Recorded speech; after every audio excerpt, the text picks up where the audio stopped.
falar um pouquinho sobre símbolo, sinal, né? Assim, aquilo que a gente está sempre estudando, falando aqui no nosso trabalho, sinal. O lance do sinal é que ele realmente está conectado com o hemisfério direito. Por isso que ele não é óbvio, entendeu? Porque o hemisfério esquerdo do cérebro, ele é o óbvio, entendeu? É o lógico, 2 com 2 igual a 4. O hemisfério direito, a parte mais intuitiva, que é simbólica, ela nunca vai ter uma narrativa óbvia, entendeu? Por isso que quando a gente começa a interpretar sonho, sinal, mensagem que chega pra gente, o pessoal que interpreta tarô, mapa, whatever, ele vai ter aquele conhecimento todo concreto, né? O que é Vênus, o que é Júpiter, o que significa a carta do eremita, né? Ou se for a interpretação de um sonho, o símbolo do falo representa a repressão de não sei o quê. Ok, existe isso, mas existe também a maneira que o cérebro direito trabalha, que é muitas vezes não dando informação objetiva para a narrativa do córtex cerebral, entendeu? E isso é que é o grande ganho, entendeu? É como se você fosse além da mente. Você fosse captar informações que a mente não é capaz de captar. Porque a mente ela é capaz de captar informação limitada. Informação que ela já tem armazenada, entendeu? Que está dentro do chip, do programa dela, entendeu? O hemisfério direito do cérebro, a parte intuitiva, a supermente, a que vai além o que vai além do córtex cerebral, que a gente chama de intuição, o que a gente chama de coração, ele justamente ele burla essa narrativa, entendeu? Ele sai dessa dimensão temporal, passado, presente, futuro, dentro de uma linha lógica, e capta dentro de uma dimensão diferente, não linear, entendeu? Não vertical, digamos assim. Uhum. E é interessante quando a gente usa esses sinais para trabalhar com a cura, por exemplo, fazer o trabalho de cura, né? Então, pegando justamente a sessão que a gente fez hoje aqui, que a gente trabalhou hoje aqui, né? Onde as imagens que a gente tinham a ver com a mãe, com a energia da mãe, né? E aí a sessão começa falando do pai. Mas aí, na verdade, o que a gente chegou à conclusão conversando na rua foi que a conversa toda, a sessão começou ontem. Foi ontem que tu falou comigo, não foi? Então a sessão começou ontem. Quando ela, que ia ser a cliente da sessão, me liga falando sobre a possibilidade de eu ir assistir uma peça de teatro com a pessoa que ia servir de modelo, pronto, que não estava nem ainda delimitada, que seria você que seria modelo da sessão, para ir ver o nome da peça chamada O Pai, olha isso. E aí eu comento com ela, poxa, mas a minha amiga chegou aqui agora e ela fez uma apresentação agora no Festival de Berlim e o nome do filme é A Mulher do Pai, olha que coincidência. Falamos dessa coisa da coincidência, percebe? Aí hoje, dentro de uma linha totalmente natural, elas duas trabalham de frente uma para a outra e o assunto que vem à baila é o pai. O que significa aqui? Significa que o pai é o disparador da coisa. É o despertador da coisa. É o início do fio do novelo, né? Você tem um início do novelo. Você vai desenrolando até você chegar no núcleo. O núcleo é sempre o mais difícil. A gente sempre vai ter que esperar pelo núcleo. A gente sempre vai ter que esperar pela essência do problema ou da dor da pessoa. Porque é justamente a parte que a pessoa mais protege. Normalmente é a parte que está mais inconsciente. Justamente porque é a parte mais difícil, ou a parte que a pessoa tem mais preconceito, entendeu? É algo realmente que está, sabe, está lacrado, tá com chave, tá fechado por medo muitas vezes. Que a pessoa tem, que nós temos de acessar esse material, porque justamente qual é o problema aqui? O problema é tudo o conteúdo que está armazenado no inconsciente e que o cérebro, e que o córtex, e que a mente lógica não tem explicação linear. Porque a gente guarda no inconsciente muita informação picada, fragmentada, entendeu? Nós somos muito fragmentados, a verdade é essa, de uma maneira geral. Então são informações que não tem uma lógica cartesiana. Olha, isto aconteceu no dia tal de 2000 e tal, isso aqui aconteceu. Não é assim, entendeu? Não é dessa maneira que a informação é armazenada no inconsciente. E não é assim que a informação também, quando ela descongela, quando ela vai ficando disponível pra gente, ela vai chegando. Ela vai chegando e você, a princípio, você só vai recebendo. Entendeu? Então, assim, dentro do nosso trabalho, pensando em cura arquetípica, né? Aqui, falar essa palestra, ser uma palestra explicando um pouco a cura arquetípica até. A princípio, a gente recebe só o material. E não fica muito preocupado o que vai fazer com ele. O material vai chegando, entendeu? É como se fosse assim, me dá uma agulha. O que eu vou fazer com essa agulha? Crochê? Daqui a pouco, não veio uma segunda agulha, então isso não é tricô. Se vem uma agulha só, a gente vai deduzindo, isso aqui é crochê, ok. Aí vai chegando uma linha, entendeu? Aí de repente você sente a vontade. É mais ou menos isso que vai acontecendo. Quando você vê tudo, todos os elementos que vão chegando, passo a passo, vão contando uma história. E se você não vai ficando assim, agoniado para entender logicamente o que vai acontecer, vai acontecendo. Porque essa é a beleza da mente intuitiva do hemisfério direito do cérebro. Entendeu? Da maneira de ser e de tratar e de lidar, que os intuitivos, e os sensíveis, e os artistas, e os médiums, e entendeu? Os criativos todos lidam. Né? É uma maneira menos ansiosa também de tratar as coisas. Porque as coisas elas vão se tratando, na verdade. E você vai observando elas se tratando e vai meio que colaborando.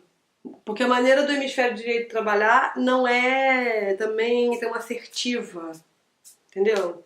Então, vou lá fazer, não. Entendeu? É um formato mais passivo, mais receptivo. Eu fico receptivo e eu eu faço um convite. Eu quero resolver essa questão. Me coloco 100% disponível e vou deixando o conteúdo vir. Se eu não atrapalho com ansiedade, quer dizer, se eu não coloco ansiedade, eu não atrapalho. O conteúdo continua vindo. Se o conteúdo continua vindo e eu fico presente, não fecho o olho, ai que horror, né? Ai credo, né? Tipo, sei lá, porque aquilo que eu tô vendo na minha frente é alguém chorando, é alguém gritando, é alguém grunhindo. Manifestações humanas, muitas vezes primitivas, mas que a gente sabe muitas vezes que está relacionada a fases da vida que a gente reprimiu, emoções e sentimentos. Então, no geral, falando dessa parte do nosso trabalho especificamente, que quando a gente coloca uma pessoa de frente para outra, né, e faz essa lente de aumento de um espelho, né, é bonito porque você vai vendo a unidade entre as pessoas, a ligação entre as pessoas, né, como é que uma pessoa capta o que está se passando dentro de mim e que nem eu sei. Nem eu sei o que está vendo ali. Mas de repente, eu vejo no outro, o que eu vejo no outro não me é indiferente. Né? Porque se me fosse indiferente, eu podia dizer, não tem nada a ver comigo. Não estou entendendo o que está acontecendo ali. Mas dificilmente é indiferente. Né? Então quando você vê que não é indiferente, você tem a certeza claramente que está tocando. E aos poucos aquilo vai chegando. Porque a gente está lidando com material que tem muito preconceito mesmo da nossa parte, muita ignorância da nossa parte, achando que aquilo, ai que feio, ai que ridículo, ai eu não podia estar sentindo assim, ai eu já entendi isso, ai que preguiça. Na verdade, a maioria das vezes o que eu acho que a gente tem mesmo é preguiça, entendeu? Ai, preguiça, mais um negócio aí vindo aí, ai, mas eu já tô velho, coroca, eu tô com tanta coisa trabalhada, mas é mesmo essa humildade, né? Da gente, não, tem mais um negocinho aí pra gente ver. A gente não sabe exatamente o tamanho todo do arsenal do inconsciente, o que está guardado lá dentro, né? Então é isso, então os sinais eles vão vindo. Então, no caso da gente, a gente usa imagens, né? Imagens do inconsciente, lâminas. As lâminas elas vão dando norte, mas elas não são propriamente algo também que você tem que ficar preso numa narrativa lógica, senão você também não vai conseguir chegar lá. Entendeu? Se é uma imagem escura dando uma caverna, ai que horror! E na verdade o que a gente está trabalhando é o quê? É através da imagem, a imagem abre uma porta para a gente expressar alguma coisa que faz parte do repertório das milhões de coisas que a gente não aceita.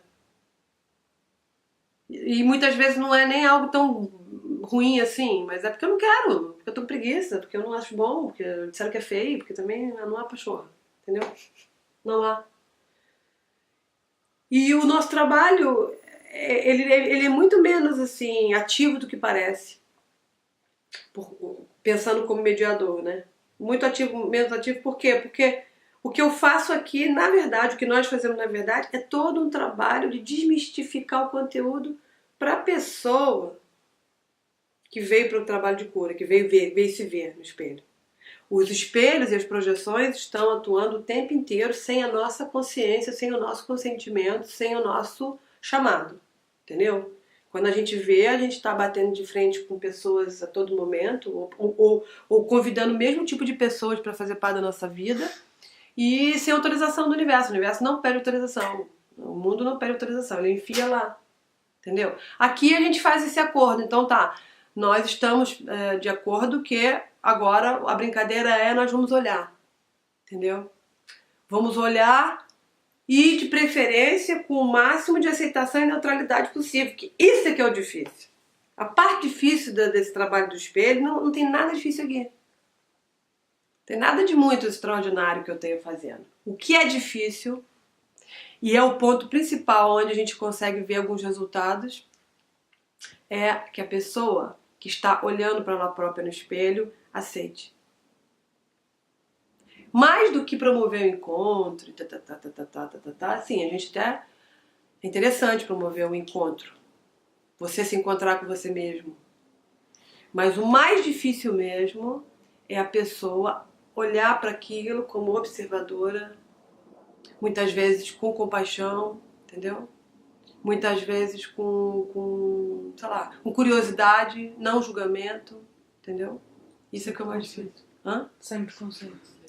Resumo é sem preconceito. Isso é que é o mais difícil. Então, o trabalho em si ele não é difícil. Então, por isso que, pois é, a imagem que veio, a história começou pelo pai, mas afinal paramos lá na mãe. Porque, na verdade, é muito a impressão que a gente absorveu do pai através dos olhos da nossa mãe. Isso acontece muito. A gente ser influenciado através do progenitor que estava mais próximo, estava mais disponível, estava ali mais à mão. E às vezes tem que começar. Então o enredo todo, por causa do pai, a gente chegou numa situação que muitas vezes acontece, né? Os pais contaminam os filhos com a impressão que eles têm um do outro. Ou enfiam, ou aliciam, ou convidam para ficar do lado deles. Fica do meu lado. Não fica do lado dele, porque dele o outro lado é que é o lado mau. Ou às vezes menos que isso. Às vezes é só mesmo o sentimento que a criança pega. Só porque estava ali presente, porque estava junto. Né? E aí qual é que é a dificuldade? Sinceramente, qual foi a dificuldade da tua sessão? E não é só no teu caso, é na maioria dos casos, entendeu? A maioria das pessoas passa por essa dificuldade, que é, eu adoro a minha mãe, eu já sei que, coitada, da minha mãe foi uma coitada, né? Minha mãe foi vítima na história. Eu agora não tô sentindo absolutamente nada. Eu racionalmente já sei o que se passou. Sabe, não tô dando conta pra ninguém pagar nada nesse momento. Tem conta nenhuma pra ninguém pagar a minha aqui. Só que quando eu tô olhando para aquilo ali, que é uma parte recalcada e reprimida, porque afinal, né, é difícil realmente eu aceitar que eu posso amar e realmente entender tudo aquilo racionalmente daquela pessoa, mas que ainda existe um pedaço meu que não. E tem o primeiro pedaço que eu posso até primeiramente aceitar. Aceitar. Aceitei. Legal. Ok. Aceitar aqui dentro. Aceitar aqui dentro, tá, tudo bem, tá, ok, posso ver isso. Posso ver isso, mas ser obrigada a constatar que afinal eu tenho raiva guardada de alguém que eu amo e que eu tenho até pena, isso é que é duro. Achar que uma coisa exclui a outra e na verdade uma coisa não exclui outra coisa. Então é muito difícil, muito difícil. Então se você não fica mais tempo presente ali e se você não dá mais tempo, pode parecer realmente que nada está acontecendo, que está acontecendo um grande equívoco, mas não existe equívoco no mundo simbólico. Não. Na minha opinião, na minha prática, não existe equívoco no mundo simbólico. O mundo simbólico é o mundo por onde Deus sopra a verdade pra gente, é a minha opinião. Entendeu? Sopra, né? Sopra. Ele não pode gritar, ele não grita, ele não berra porque ele tem educação. Ele é educado, ele fino, ele não morde, né? A mente grita, fala. E como tem muito ruído, e veja, o que é mais difícil aqui é muito ruído mental com o qual a gente tem que lidar o tempo todo. É muito ruído mental, a mente não para nem um minuto. Então por isso é difícil. Tem um sussurro, algo que chega com gentileza e com carinho para te mostrar a verdade, que não é absolutamente ouvido, porque tem muito ruído.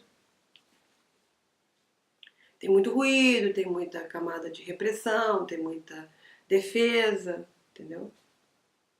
Então o universo simbólico, enquanto cura, né, pra gente, então a gente não pode trabalhar nunca com o universo simbólico, com um símbolo assim, entendeu? Querendo logo pular para uma conclusão.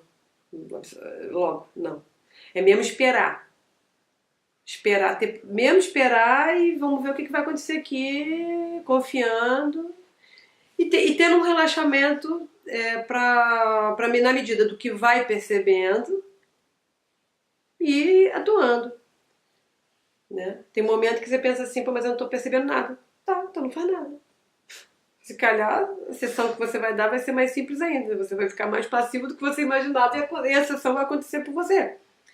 A grande questão é, eu não estou sentindo nada, eu estou com medo de me manifestar, de me pronunciar, entendeu? Então é uma coisa interessante essa coisa do universo simbólico como caminho de saúde, como caminho da cura, né? O universo simbólico disso, né? Dela falar de uma coisa ontem, do nada, que surgiu do nada. E ela, e a Crase que não escutou o que ela falou. Quer dizer, até falei, olha, uma amiga falou, olha que curiosidade, coincidência, você veio do festival agora, apresentou a Mulher do Pai, e tem uma peça de teatro aqui que chama O Pai. Olha. E você vê que já tem uma conspiração do universo mandando informações para você. Né? É. É isso aí. Então acho que a gente está falando sobre isso, acho que é interessante. Em termos do trabalho nosso aqui na cura arquetípica, interessante, né? Ficar claro assim para as pessoas que a gente trabalha com essa sutileza também.